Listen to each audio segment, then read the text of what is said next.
பாபா ஓர் கருணாலயம், பாதம்தான் கமலாலயம். பாபா ஓர் கருணாலயம், பாதம்தான் கமலாலயம். சாயப்பா மேல் நம்பிக்கையும் பற்றும் கொண்டு அவரை வணங்கி வரும் சாய் பக்தர்கள் அனைவருக்கும் வணக்கம். நல்லதையே நினைப்போம், நல்லதே நடக்கும். உங்கள் அனைத்து வேண்டுதல்களும் நிறைவேற எல்லாம் வல்ல சாயப்பா உங்களுக்கு அருள் புரிவார். இன்றைய சாயப்பாவின் அமுத மொழியை கேட்போமா? அன்பு குழந்தையே, உன் கஷ்டகாலம் முடிந்தது. இனி நீ நிம்மதி பெருமூச்சு விடலாம். இத்தனை நாளாக உன்னை காயப்படுத்திய கஷ்டங்கள் முடிந்தது.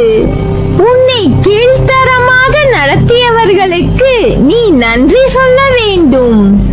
ஏனெனில் உன் மேல் இருந்த முன்ஜென்ம கர்மம் என்கின்ற அழுக்கை அவர்கள் சுத்தம் செய்தார்கள் என்பது உண்மை. இன்னும் சில நாட்களில் அனைத்தும் மாறும். ஏனென்றால் சமீபத்தில் தான் நான் உன்னை சந்தித்து உனக்கு ஆசி வழங்கி இருக்கிறேன். அதை உன்னையும் உணர வைத்து இருக்கிறேன். யார் உன்னை வெறுத்தார்களோ, யார் உன்னை உதாசீனப்படுத்தினார்களோ, யார் உன் நம்பிக்கையை கெடுத்தார்களோ அவர்களின் தலைகணம் இன்னும் சில நாட்களில் மண்ணோடு மண்ணாகிவிடும். அவர்கள் முன் நீ மென்மேலும் வளர்ச்சி அடைந்து உன் வாழ்வில் வெற்றி பெறப் போகிறாய். கவலைப்படாமல் இரு. அப்பா நான் இருக்கிறேன். கோபம் வேண்டாம். உனக்கு வரும் அனைத்தையும் நான் ஏற்பேன். என் அனுமதி இல்லாமல் எதுவும் நடக்காது. அனைத்தும் இன்னும் சில நாட்களில் பொடி பொடியாக போகிறது. உன் மனம் தெளிவாகும். இழந்ததை மீண்டும் பெறப்போகிறாய். என் செல்ல பிள்ளையான உனக்கு குறைகள் ஏற்படாமல் பாதுகாப்பேன். உனது வாழ்க்கை வண்ணமயமாக போகிறது. இது அருள் வாக்கு அல்ல, இது என் சத்திய வாக்கு.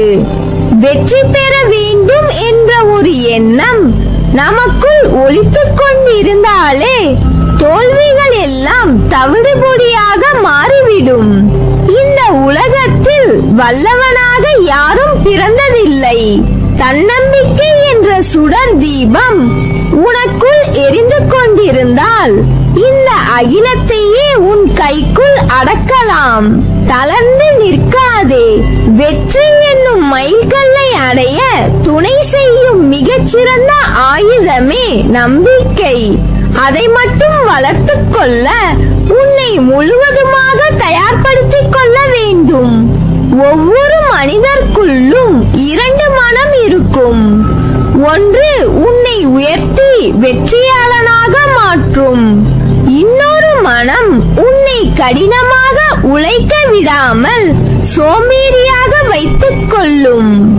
எந்த ஒரு செயலை செய்தாலும் அதை முடியாது என்று ஒரு மனம் சொல்லிக்கொண்டே இருக்கும். ஆனால் இன்னொரு மனம் இது எல்லாம் உனக்கு ரொம்பவே எளிதான விஷயம், இதை ஈஸியாக முடித்து விடலாம் என்று சொல்லும். ஆனால் நாம் முடியாது என்று மனம் சொல்வதை கேட்டு தளர்ந்து போய்விடுவோம். அப்படி மட்டும் தளர்ந்து போய்விடவே கூடாது. நமக்கு வெளியில் மட்டுமல்ல, மனதிற்குள்ளே கூட பல நேரங்களில் போராட்டங்கள் வரும். அதை போராடி வெற்றி பெற வேண்டும். மற்றவர்களுக்கு உன் வெற்றியால் பதிலளி. நாம் தோற்று போக வேண்டும் என்று பலர் நினைத்துக் கொண்டிருப்பார்கள். நம்மை தோற்கடிப்பதற்காக பல வழிகளில் சூழ்ச்சி செய்து கொண்டிருப்பார்கள். நாம் வீழ்ந்துவிடும் நேரங்களில் எல்லாம் அவர்கள் மகிழ்வோடு கொண்டாடி மகிழ்வார்கள். ஆனால் அதை துளி அளவும் மூளையில் ஏற்றிக் கொள்ளாதீர்கள். என்னதான் நீங்கள் கொண்டாடினாலும் என்னுடைய வெற்றி வெகு விரைவில் நடக்கும் என்று ஒரு நம்பிக்கை மட்டும் நம்முடைய மனதிற்குள் இருந்து கொண்டே இருக்க வேண்டும். நம்மை வெறுப்பவர்கள் முன் நம்முடைய வெற்றியால் தான் அவர்களுக்கு பதில் கொடுக்க வேண்டும். அந்த எண்ணம் மட்டும் நம்முடைய மனதை விட்டு போய்விடவே கூடாது. எந்த வேலையை நாம் செய்து கொண்டிருந்தாலும் அதை இன்றே செய்து முடித்துவிட வேண்டும்.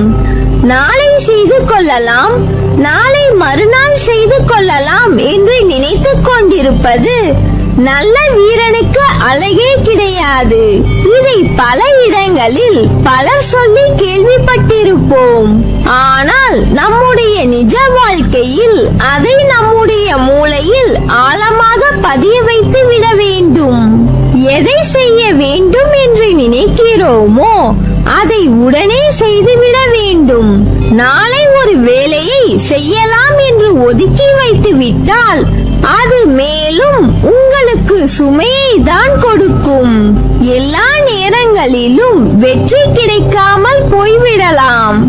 ஆனால் அந்த வெற்றி நம்மை விட்டு போனாலும் நமக்கு ஒரு அனுபவத்தை கொடுத்து விட்டுத்தான் போயிருக்கும். அந்த அனுபவத்தை வைத்து இழந்த வெற்றியை பல மடங்காக எப்படி மீண்டும் பெறுவது என்பதில்தான் நம்முடைய கவனம் இருக்க வேண்டும். ஐயோ, இது கிடைக்காமல் போய்விட்டதே, இப்படி ஆகிவிட்டது என்று நினைத்து வருந்தினால் நம்முடைய முன்னேற்றமும் தடைப்பட்டுவிடும். அதனால் கிடைக்காத வெற்றியும் நம்முடைய சிறந்த அனுபவமாக பயன்படுத்தி மீண்டும் வெற்றியை தட்டி பறித்து விட வேண்டும். இனி நீ ஜெயிக்கப் போகிறாய். உலகியல் வாழ்க்கையில் பதவியால், பணத்தால், மொழியால், ஜாதியால் உன்னை அடையாளம் காட்ட நினைக்காதே. உன்னுடைய நற்பண்புகளால், நற்குணத்தால் உன்னை உலகுக்கு காட்டு. ஆணவம் இன்றி நடந்து கொள். அறிவிழந்து செயல்படாதே. நான் இருக்கிறேன், கலங்காதே.